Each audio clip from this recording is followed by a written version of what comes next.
Programme timeline से गड आया असद मुमताज़ नाज़रीन हुकूमत अपोजिशन विच में ॻाल्हियुनि में डेड लॉक किथे है अॼु प्रोग्राम जे में इन ते ॻाल्हाईंदासीं छा ॿिन्ही पासनि खां बर्फ़ करण शुरू थी वई है बैकडोर ॻाल्हियुनि जो सिलसिलो शुरू थी वियो है इन सिलसिले में मौलाना फज़लुर रहमान किथे बीठो है मौलाना फज़लुर रहमान जेका तहरीक हलाइण थो चाहे हुकूमत के ख़िलाफ़ उन में कहिड़ियूं धुरियूं आहिनि जंहिंमें टेबल टॉक या विच वारो किरदारु अदा करे सघनि थियूं पियूं अॼु प्रोग्राम जे में इन ते बि ॻाल्हाईंदासीं इन ते बि ॻाल्हाईंदासीं त IMF ॻरियूं शर्तूं रखियूं आहिनि बिजली ऐं पेट्रोल जूं क़ीमतूं हिकु दफ़ो ॿीहर आसमान खे छुहण जा इम्कान आहिनि पेट्रोल ते 18% GST ऐं बिजली जी क़ीमतुनि में 5 रुपया टैरिफ वधाइण जा इम्कान आहिनि त इन तमामु तर मामले में इहे जॾहिं ॻरियूं शर्तूं जॾहिं हुकूमत क़बूल कंदी त पोइ उन जा मैशत ते कहिड़ा असर थींदा वापारी इन खे कीअं पिया ॾिसनि ऐं इन ते बि ॻाल्हाईंदासीं त हिन खेते में बदिलण जेका सूरत हाल आहे उन में हिंदुस्तान में थींदड़ चूंडूं ऐं हिंदुस्तान में थींदड़ चूंडूं अगरि मोदी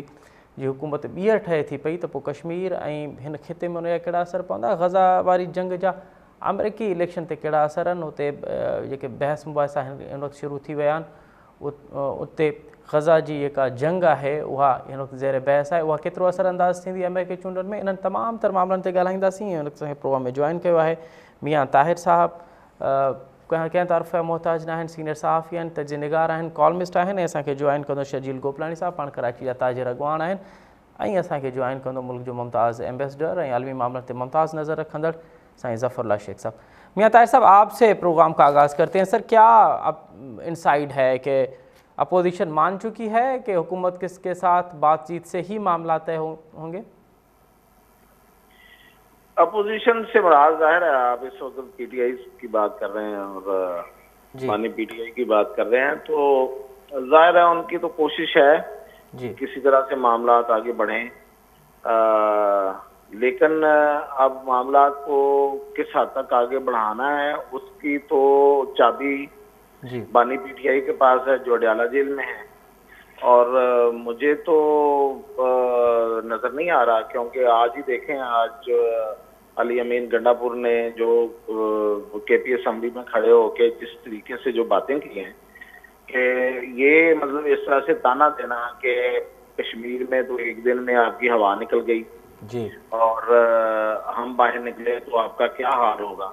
अब कश्मीर में एक दिन में हवा किसकी निकली है वो तो वफाकी हुकूमत की नहीं थी वो तो वो कोई शहबाज शरीफ की हुकूमत की हवा तो नहीं निकली सबको पता है वो किसको कह रहे हैं कि किसकी हवा निकली है तो इस तरह की बातें करवा के और फिर ये कि वापडा टेक ओवर कर लेंगे और पूरे मुल्क की बत्ती बंद कर देंगे बटन हमारे पास है तो ये बातें करके तो मेरा नहीं ख्याल कि मुज़ाकरात की कोई राह जो है वो मुतय्यन की जा सकती है या हमवार की जा सकती है। और दूसरी बात आपने खुद ही मौलाना फजलुर रहमान का जिक्र भी कर दिया तो मौलाना फजलुर रहमान ऐसी किसी पार्टी के साथ फिलहाल तो नहीं बैठेंगे जो मुज़ाकरात की तरफ जा रहे हों तो मौलाना फजलुर रहमान तो इस वक्त एक्सट्रीम पोजीशन ले चुके हैं और वो ये कहते हैं जी कि ये तो इलेक्शन ही नहीं होना चाहिए था और अब जब आप आ गए हैं तो ये छोड़ के बाहर आए और नए इलेक्शन करवाएं और जिस तरीके से उन्होंने जो प्रेस कॉन्फ्रेंस की और उससे पहले जो जलसा किया और जिस अंदाज में उन्होंने बात की है तो वो ऐसी किसी पार्टी के साथ या ऐसी किसी पार्टी के रहनुमा के लिए इतना ही रियायती अपना जो बयान है कि मैंने जो कहा था वो एक सियासी बयान था वो जो मैंने यहूदी एजेंट कहा था वो सियासी बयान था वो मैंने उस मानों में असल मानों में नहीं कहा था तो उनको जो वो रियायत दे रहे हैं तो वो ऐसी पार्टी के साथ क्यों बैठेंगे जो मुज़ाकरात में जारी हो और मुज़ाकरात सबको पता है कि वो हुकूमत के साथ नहीं होने मुज़ाकरात वो खुद कहते हैं PTI वाले कि हम मुज़ाकरात तो उनसे करेंगे जिनके पास असल ताकत है जिनके पास असल इख्तियार है तो वो तो नाम भी लेते हैं वो तो ये भी नहीं है वो तो ओहदों के नाम ले लेते हैं कि ये 2 बंदों के साथ हम मुज़ाकरात करेंगे तो उनके साथ जो मुज़ाकरात करने जा रहा हो उनसे मौलाना फजलुर रहमान अगर उनको इतनी रियायत दें तो वो सब से बालातर है तो इसलिए मुज़ाकरात वाला कोई सीन नहीं है ये एक बात है टॉक फाइट वाली बात है ये उनकी पॉलिसी है जिसपे वो चल रहे हैं और ये जो गंडापुर हैं ये बिल्कुल ये इमरान खान ने उसको ग्रिल किया है ये जो पिछले दिनों उसकी मुलाकात हुई है उसको इमरान खान ने ग्रिल किया है कि भाई मैं यहाँ जेल में बैठा हुआ हूँ तुम मुलाकातें कर रहे हो मैं जेल में बैठा हुआ हूँ तुम हुकूमतें चला रहे हो मैं जेल में बैठा हुआ हूँ तुम वज़ीर आला बने बैठे हो और तुम उनके साथ बैठ के तो फोटो सेशन करा रहे हो। तो उस पे फिर वो उसने आगे से कहा कि जी मैं क्या करूं, मेरे हाथ में कुछ नहीं है, मुझे फंड्स नहीं है मेरे पास, मैं हुकूमत नहीं चला पा रहा, मेरा आईसी तब्दील नहीं होता, मेरे कहने पे मेरा चीफ सेक्रेटरी अब तक नहीं तब्दील किया, मैं क्या करूं, मेरे हाथ में नहीं है। तो उसने कहा कि फिर आप वो करो जो मैं कहता हूँ, इनको इनको बिल्कुल कोई रियायत ना दो और इनको सीधे हो जाओ। तो वो सीधा हो गया, उसके पास अब ऑप्शन कोई नहीं है, या तो वो हुकूमत छोड़ दे या फिर ये है कि वो करे जो इमरान खान साहब कह रहे हैं। तो इस तरह से ये मुज़ाकरात वाला मुझे तो कुछ सीन नहीं। जो लोग ये समझते हैं जैसे कि जी इस्लामाबाद हाई कोर्ट से जमानत हुई उनकी 190 पाउंड वाले केस में, जी और वो 190 वाले पाउंड में जज साहब ने जब फैसला दिया है तो जो मेरिट्स लिखे हैं उसमें वो सारे के सारे इमरान खान के खिलाफ है। अगर वो वाला वो ये केस जो है, बेल केस जो है, अगर जो एहतसाब अदालत जो वो ट्रायल चला रही है वहां पे वो उसको अडॉप्ट कर ले ना, मैं आपको सिंपल बता रहा हूँ, वो सिर्फ वो उसको अडॉप्ट कर ले तो केस इनके खिलाफ है, यानी कि इमरान खान को सजा कल हो सकती है। इतना उन्होंने तफसील के साथ उनके खिलाफ जो चार्जशीट है इमरान खान के खिलाफ वो दे के और एंड पे जाके उसकी जमानत ले ली, यानी कि ना चाहते हुए भी जमानत ले ली, और वो इंसानी हकूक और ये और वो उस तरह से जमानत ली है। वो एक सिनेरियो डिफरेंट है। वो सिनेरियो जो है वो विद इन जो जुडिशरी एक प्रेशर ग्रुप्स चल रहे हैं और जो वो प्रेशर चल रहा है और जिस तरह से एक दूसरे पे इल्जाम तराशी चल रही है, वो उसका शाखसान है, वो उसकी वजह से हुआ है। अदरवाइज मैं नहीं समझता कि जो लोग इससे ड्राइव कर रहे हैं कि देखेंगे एक तरफ जमानत हो रही है और दूसरी तरफ लाहौर की इंसदाद दहशतगर्दी अदालत ने भी इमरान खान को वीडियो लिंक पे बुला लिया है, तो असल में वो कहते तो हैं मियां साहब अगर डायलॉग नहीं होंगे तो आप क्या समझते हैं, डायलॉग होने से किसको फायदा होगा, डायलॉग ना होने से किसको फायदा होगा? क्या पीटीआई का ग्राफ या पीटीआई की पोजीशन मजीद बेहतर होगी डायलॉग ना होने से? देखिए, एक बात होता है कि पीटीआई की जो भी इस वक्त मकबूलियत है वो एंटी एस्टेब्लिशमेंट बयानिया की वजह से है। पीटीआई के साथ लोगों को इसलिए प्यार नहीं है या लोग उससे इसलिए उसकी मकबूलियत तो उसको कबूल नहीं कर रहे कि उन्होंने बहुत अच्छा डिलीवर किया, या लोगों के जहनों में ये हो कि नहीं अब वो आएंगे तो वो उससे भी अच्छा डिलीवर करेंगे, ऐसा तो कुछ नहीं है। उनके साथ जो भी है वो एंटी एस्टेब्लिशमेंट एक सेंटीमेंट है और वो उन्होंने उसको बड़े तरीके से कैश करवाया और उसको कंटिन्यूस रखा हुआ है। और जाहिर है कि वो इस वक्त ज़ेरे अताब भी है वो पार्टी, उनके लोग भी ज़ेरे अताब है, तो वो कंटिन्यूस प्रोसेस है, तो लोग उस पर उनके साथ हैं। ये बात सही है कि वो ये बात कहते हुए भी कि हम मुज़ाकरात करेंगे तो फलां फलां से करेंगे, वो फिलहाल मुज़ाकरात करने से गुरेज़ा भी हैं।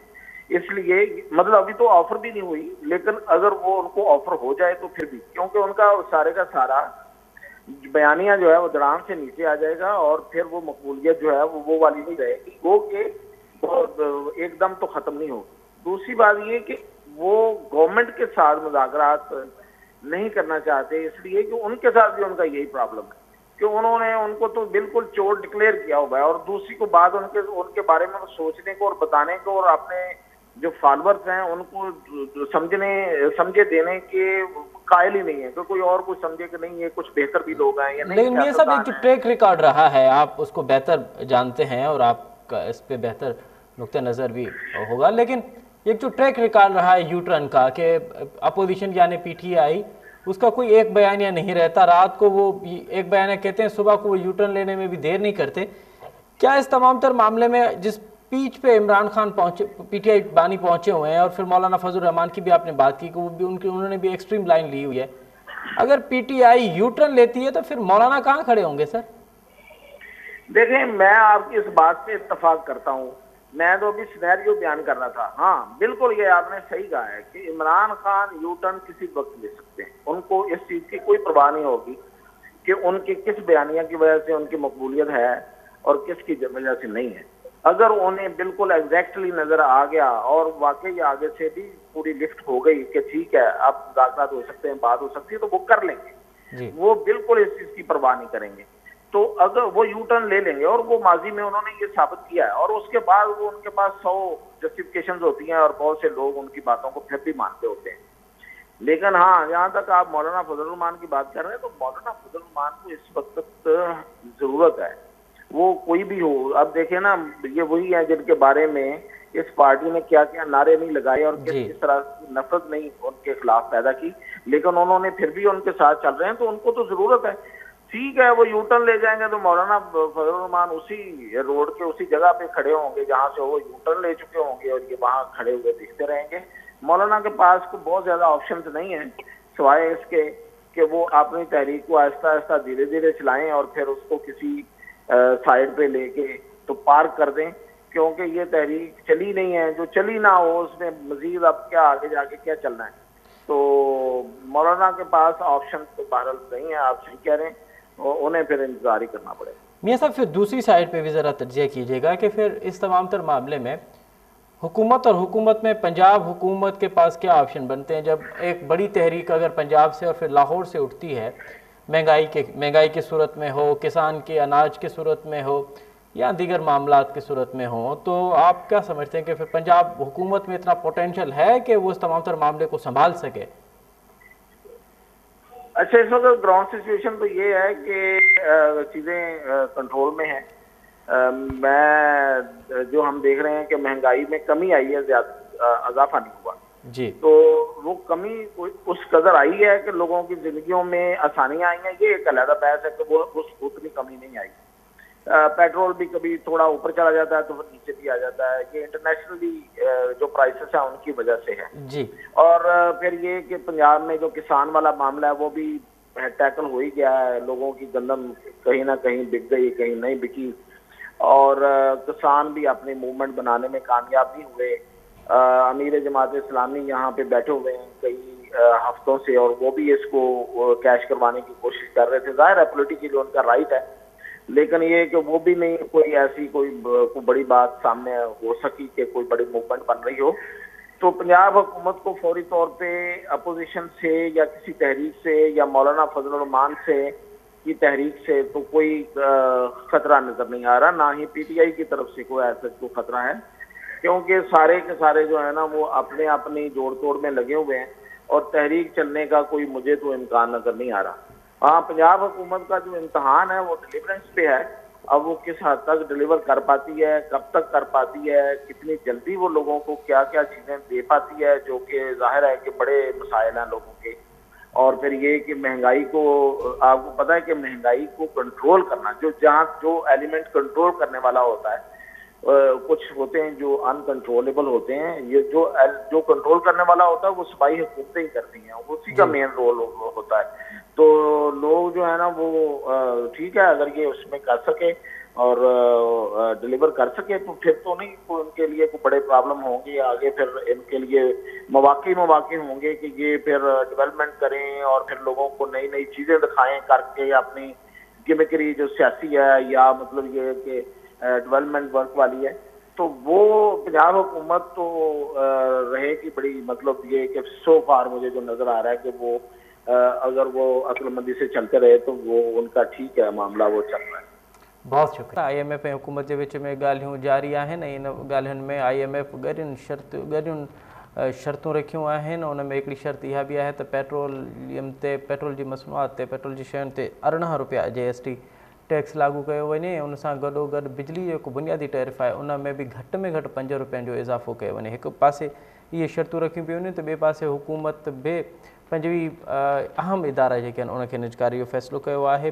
हाणे हीअ जेका निजकारी थींदी उन जा असर कहिड़ा पवंदा, ऐं हीअ जेके इदारा ठहिया आहिनि उहे के रातो राति न आहिनि ठाहिया, हिकिड़ो ॾाढो टाइम लॻो आहे हिननि खे ठाहिण में। हुकूमत खे ज़रूरत छो पवंदी आहे निजकारी जे हवाले सां?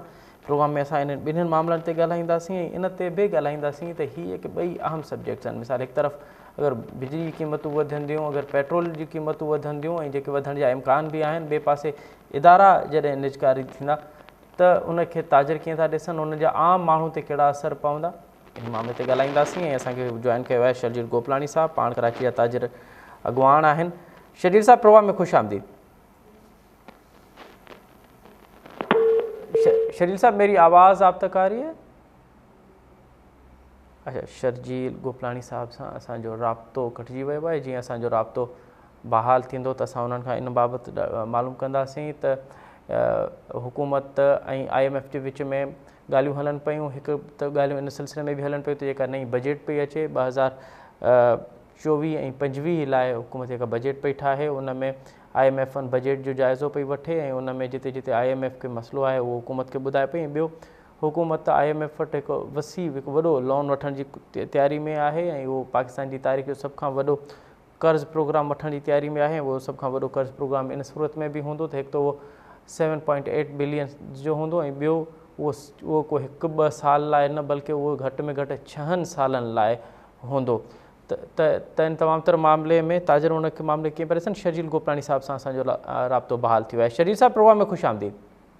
थैंक यू वेरी मच भाईजान। अच्छा शर्जील साहब, सबसे पहले तो ये बताइएगा कि मैं इस पे आऊँगा कि IMF और हुकूमत के बीच में जो मुज़ाकरात चल रहे हैं उसको आप कैसे देख रहे हैं, और फिर हम यकीनन हम निजकारी पे बात करेंगे। लेकिन कल आपका एहतजाज था कराची में, कोई रिस्पांस आया? पहले तो इस एहतजाज के हवाले से बताइए हमें। जी बिल्कुल, minister of agriculture Rana Tanveer sahab की नॉलेज में ये बात आई और उन्होंने आज कराची आना था, और लेकिन वो आज कराची नहीं आ सके। लेकिन कल जैसे ही ये हमारा एहतजाज रिकॉर्ड हुआ है तो फौरी तौर पे डायरेक्टर प्लांट प्रोटेक्शन डॉक्टर काकर साहब ने हमसे रब्ता किया, और डॉक्टर कासिम काकर, और उसके बाद हमारे मुज़ाकरात हुए और कल अल्हम्दुलिल्लाह ये मुज़ाकरात कामयाब हुए। क्योंकि एक मसला जो हम 12 दफ़ा बता चुके हैं कि असेंबली में जो लोग बैठे हैं, जब कोई कानून पास होता है उसके शकम्स को नहीं देखते, उसके जो नेगेटिव जो इम्पैक्ट आने होते हैं उनको ये नहीं पता होता। क्योंकि जिनका वास्ता ट्रेड से नहीं है, जिनका वास्ता मैशियत से नहीं है, वो लोग वहाँ बैठ के कानून पास करते हैं, जिसकी वजह से हमें आगे जाके बहुत परेशानियां आती हैं। और यही मामला कल हुआ। उनका कहना यह था कि इसमें जो IP आपकी इम्पोर्ट परमिट एक्सपायर हो जाती है, इसके बाद कोई कानून ऐसा नहीं है इसको हम रिन्यू कर पाए। तो उसके लिए आज नोटिफिकेशन इशू हुआ है और उन्होंने मिनिस्ट्री को भेजा है कि 1 टाइम जो है इसको रिलैक्सेशन दिया जाए और उसके बाद कानून में तरमीम भी की जाए सेंट्रल एग्जीक्यूटिव कमेटी के जरिए। अच्छा शर्जील साहब, ये बताइएगा कि IMF और हुकूमत के बीच में जो मुज़ाकरात चल रहे हैं उसमें IMF ने ये 2 वाज़ेह शराइत रखे हैं। एक तो पेट्रोलियम पे 18% GST, जो 2022 में हुकूमत ने GST लगाने का कानून पास किया था कि इस पर GST नहीं होगी, फिर लेवी लगाया जाएगा, लेकिन अब GST भी लगाने की तजवीज़ दी गई है। एक तो आप इसको कैसे देख रहे हैं, और फिर जो अगर 5 रुपये बिजली के बुनियादी टैरिफ में इजाफा किया जाएगा तो इन दोनों सब्जेक्ट्स हैं, इनके मईशत पे क्या असरात पड़ेंगे? ठीक है, इसके असरात बहुत भयानक और बहुत ज़्यादा ही खतरनाक हैं वो अपनी जगह। लेकिन मुझे एक बात समझ में नहीं आती, जो लोग हमारे जो पाकिस्तानी हैं, पता नहीं या बाहर के लोग हैं, जो IMF के साथ मुज़ाकरात में बैठते हैं, एक चीज़ सोचने की है और समझने की है। देखिए, अगर आप फ्यूल के ऊपर जो है पेट्रोल लेवी बढ़ा रहे हैं या GST बढ़ा रहे हैं, उसका फायदा IMF को कहीं ना कहीं है, या IMF के जो डोनर्स हैं या इन्वेस्टर्स हैं उनको फायदा होगा, मैं मान लेता हूँ। क्योंकि जो आपकी पेट्रोलियम कंपनियां हैं दुनिया की, वो जो है आपकी IMF के साथ या वर्ल्ड बैंक के साथ कहीं ना कहीं उनका रिलेशन है। बट अगर आप इलेक्ट्रिसिटी की जो बात कर रहे हैं आज 5 रुपये बढ़ाने की, देखिए बहुत बिजली महंगी हो गई, इसको अपनी जगह, लेकिन उसका डायरेक्टली जो असर है वो पड़ेगा IMF और वर्ल्ड बैंक को भी। ये वहाँ समझाने की जरूरत ये है, अगर हमारी बिजली महंगी होती है तो जो अशराफिया है, जिनके पास पैसे हैं, वो तो आपकी सोलर पे या पिन बिजली पे कन्वर्ट हो जाएंगे, जो पैसा मिलना है ये उससे भी जाएंगे। और गरीब आदमी बेचारा जो है, वो जिसकी आमदनी नहीं है, वो वैसे ही बिजली का बिल नहीं भर सकता। तो इससे ना IMF को फायदा होना है, ना मुल्क को फायदा होना है, ना वर्ल्ड बैंक को फायदा होना है। ये तो जो लोग मुज़ाकरात के लिए जाते हैं, छोटी सी चीज अब आप देखें कि इस वक्त किस तेजी के साथ सोलर प्लेट लग रही हैं, और अच्छा उसका फायदा चाइना को हो रहा है, उसका ना IMF की टीम को फायदा हो रहा है, ना अमेरिका की किसी टीम को फायदा होना है। तो ये चीजें तो बिल्कुल ऐसी हैं जो अगर कोई भी जाके वहां बैठे तो कोई उनको समझा सकता है, लेकिन जो लोग वहां टेबल पे जाके बैठते हैं उनके क्या मफादात है हमारी समाज से बाल आते हैं। अच्छा, ये भी ज़रा बताइएगा कि अगर आप समझते हैं कि पेट्रोल की 8% GST लगेगा, तो पहले से ही मुल्क में जो महंगाई है, अब चलें किस हद तक बहुत थोड़ी कमी हुई है, लेकिन एक मरतबा फिर आप नहीं समझते कि महंगाई का एक तूफान बरपा होगा अगर 18% आप GST पेट्रोल की कीमतों पे लगा देते? नहीं, बिल्कुल इसमें कोई शक नहीं है। देखें, इस वक्त मैशियत आपकी बिल्कुल गबू आदि का शिकार है। इस वक्त मार्केट में बिल्कुल काम नहीं है, कोई चीज ऐसी नहीं है कि जो आपकी मार्केट में बिक रही हो। आज गाड़ी जो मैन्युफैक्चरर्स है 15-15, 20-20, 25-25 लाख रुपए की गाड़ी पे कम किया है। वरना एक टाइम ये होता था गाड़ियां आपको ऑन पे मिलती थी और बुकिंग करानी पड़ती थी, लेकिन इस वक्त जो है आपकी हर चीज अबू आली का शिकार है। इस वक्त लोहे का रेट दिन ब दिन कम हो रहा है, आपका सीमेंट का रेट कम हो रहा है, इसलिए कि मार्केट में डिमांड खत्म होती जा रही है, लोगों की कुव्वत खरीद खत्म होती जा रही है। और अगर इन्होंने पेट्रोल के ऊपर और ज्यादा दाम बढ़ाए तो फिर आप समझें कि मुल्क में बड़ा अफरा तफरी का आलम होगा। अभी आपने कश्मीर ट्रेलर देखा है, बाकी फिर आप देखें होता ही है। श्री गोपरानी साहब, हुकूमत ने फैसला किया है कि 25 वो इदारे जो किस हद तक फ़ाल इदारे भी हैं, वैसे तो सभी फ़ाल हैं, एक अलग बात है कि उन पर कुछ नुकसानात में जा रहे हैं, उनको अब उनकी निजकारी होगी, जिसमें PIA है, जिसमें स्टेट लाइफ है, जिसमें हेस्को है, सेपको है, लाहौर सप्लाई है, फैसलाबाद इलेक्ट्रिक सप्लाई है, गुड्डू पावर प्लांट है। ये तमाम इदारे जो हैं उनकी निजकारी होगी। पाकिस्तान इंश्योरेंस कंपनी है। क्या आप समझते हैं कि इसकी निजकारी के फ़वाइद क्या होंगे और नुकसानात क्या होंगे? देखिए, निजकारी जो हुकूमत का काम कारोबार करना तो नहीं है, ये बात तो एक फैक्ट है। पहली बात तो हुकूमत ने जो नेशनलाइज किया उससे आपको मुल्क की मैशियत को, सनत को और इकोनॉमी को बहुत बड़ा नुकसान पहुंचा, और हम जो है एक जो लोगों को हम डोनेशन देने वाले थे, हम जो है वो भिखारी बन गए। ये तो बात बिल्कुल फैक्ट रोज है यहाँ की तरह, इसमें तो कोई दो राय नहीं है। लेकिन अब जो निजकारी का जो प्रोसेस है उसमें जो करप्शन है और जो हुकूमत के जो चंद खानदान फायदा उठाना चाह रहे हैं, तो ये एक मामला जो है वो बड़ा गंभीर है। इसको ट्रांसपेरेंट होनी चाहिए चीजें। और सबसे बड़ी बात ये कि हमारे जो लोकल ट्रेडर्स हैं या लोकल चैम्बर्स हैं, लोकल फेडरेशन को इन्वॉल्व किया जाए इसकी निजकारी में, और लोकल लोगों को ऑफर की जाए कि वो ये जो है इदारे लेके मुल्क की मैशत में अपना अहम किरदार अदा करें। बहुत शुक्रिया शरीर गोपरानी साहब, आपने बड़ा तफसीली तौर पर हुकूमत और IMF के बीच में जो मुज़ाकरात चल रहे हैं और फिर जो निजकारी वाला मामला है उस पर आपने अपना नुक़्ता नज़र पेश किया। प्रोग्राम में अॻिते वधूं था पिया। हिन खिते जी बदिलंदड़ सूरत हाल, सियासी सूरत हाल, मुआशी सूरत हाल, इक़्तिसादी सूरत हाल, स्ट्रेटजिक सूरत हाल तब्दील थींदी रहे थी पई। उन में ही साल जो है वो न सिर्फ़ हिन खिते जे लाइ बल्कि अधु दुनिया का वॾी आबादी में चूंडूं थियण वारियूं आहिनि। उन में असांजे पाड़ वारे पासे में भी चूंडूं थींदियूं ऐं अमेरिका में भी चूंडूं थींदियूं ऐं भर वारे मुल्क यानी हिंदुस्तान में अगर टियों भेरो मोदी जी हुकूमत अचे थी पई या BJP खटे पई अचे, त पोइ हिंदुस्तान में ऐं हिन खिते ते उन जा कहिड़ा असर पवंदा? मोदी जो हिन वक़्त ताईं पॉलिटिकल गिराफ़ कहिड़ो रहियो आहे? चूंडुनि में उनखे उन जो पॉलिटिकल गिराफ़ किथे बीठो आहे? कांग्रेस अगर सुस्त आहे त उहा छो सुस्त आहे? मोदी जे खटे अचण सां पाकिस्तान ऐं हिंदुस्तान जे तालुकात ऐं उनजे मामलात किथे बीहंदा? ऐं कांग्रेस अगर खटे थी अचे त पोइ कश्मीर वारो मामिलो ऐं हिन खिते जा ॿिया मामला किथे बीहंदा? ऐं गज़ा वारी जेका जंग हले थी पई, गज़ा में मासूम फ़लस्तीनियुनि जो जेको क़त्लेआम कयो पियो वञे, उन जा अमेरिकी चूंडुनि ते कहिड़ा असर था पवनि? प्रोग्राम जे हिसे में असां इन ते ॻाल्हाईंदासीं। असांखे जॉइन कयो आहे साईं ज़फ़रुल्लाह शेख साहब, कंहिं तारफ़ जा मोहताज न आहिनि, मुल्क जा मुमताज़ सीनियर एम्बेसडर आहिनि ऐं आलमी मामलनि ते तमामु मुमताज़ नज़र अथनि। साईं शेख साहब, प्रोग्राम में ख़ुशि आमदीद सर। महिरबानी। शेख साहब, पहिरियां त हिंदुस्तान जे मामले ते ॻाल्हायूं, पोइ अमेरिका ते ॻाल्हाईंदासीं। कीअं पिया ॾिसो, छा मोदी वरी टियों दफ़ो अचे थो?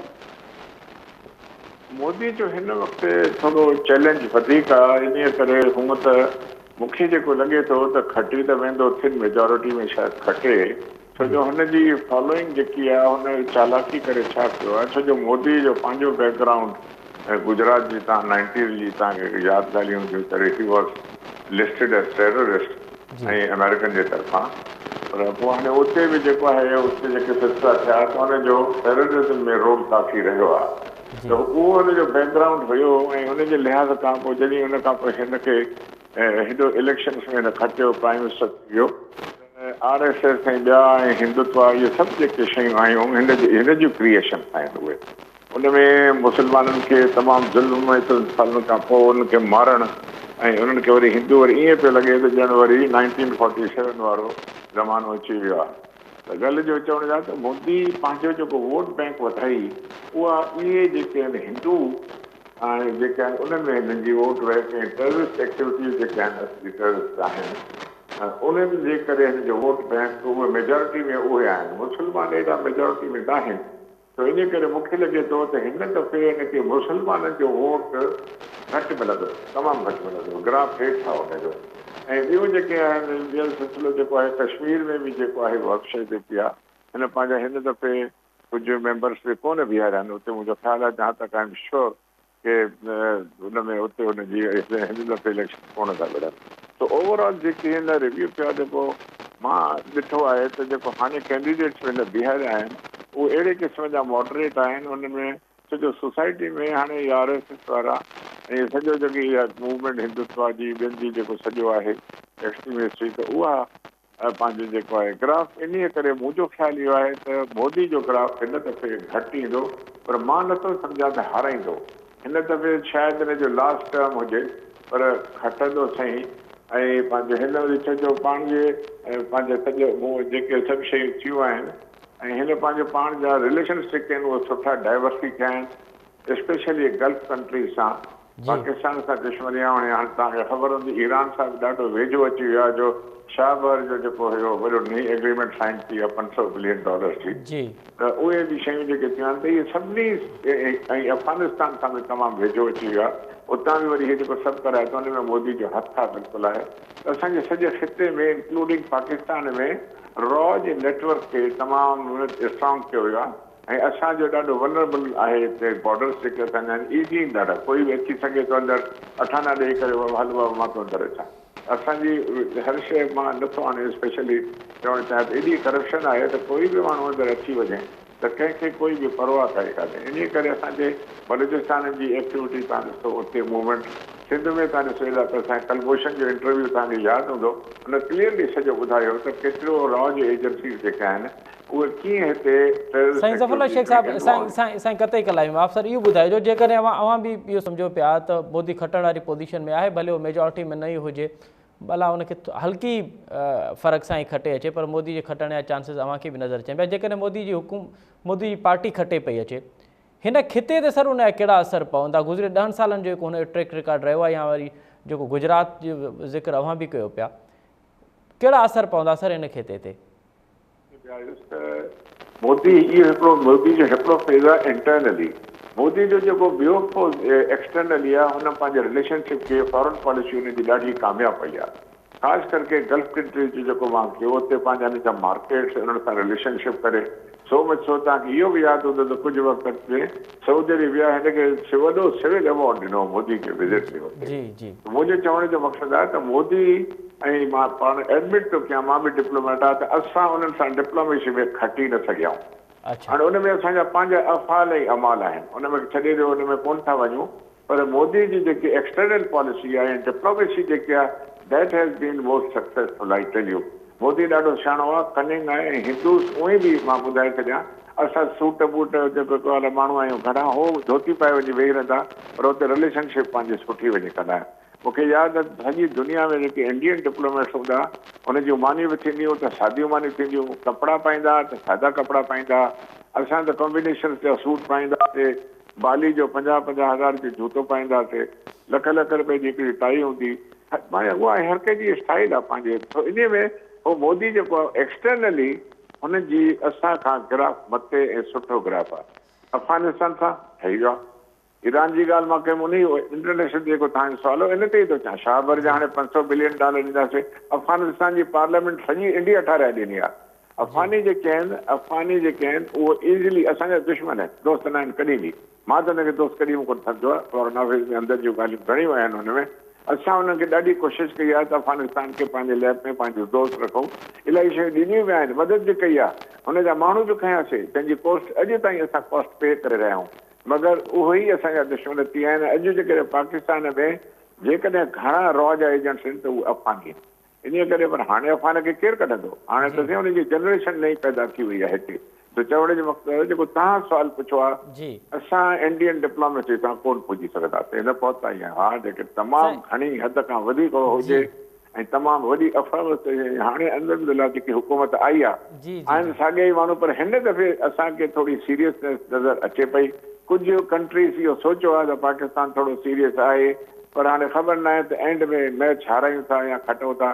त हाणे उन में मोदी जी एक्सटर्नल पॉलिसी तमामु बहितरीनु आहे। साईं ज़फ़रुल्लाह शेख साहब, बिल्कुलु असां प्रोग्राम जे आख़िरी हिसे में आहियूं। मां यकीनन अवां हिंदुस्तान जो ज़िक्र कयो, हाणे अमेरिका जो ज़िक्र बि यकीनन अवां जो तर्जुमो हुन ते ॿुधंदासीं। त भला गज़ा जी जंग जा केतिरा असर पिया आहिनि अमेरिकी प्रेसिडेंशियल चूंडनि ते? का हींअर बहस मुबाहिसे, हींअर खां बहस मुबाहिसा शुरू थी विया आहिनि, नवंबर ताईं इहे बहस मुबाहिसा हलंदा। माण्हुनि खे ख़बर बि आहे, माशाअल्लाह सभिनी खे ख़बर पइजी चुकी आहे इसराइल कहिड़ा ज़ुल्म हुते करे पियो। कल्ह टोॾियो बि IC. International court of justice में हुई।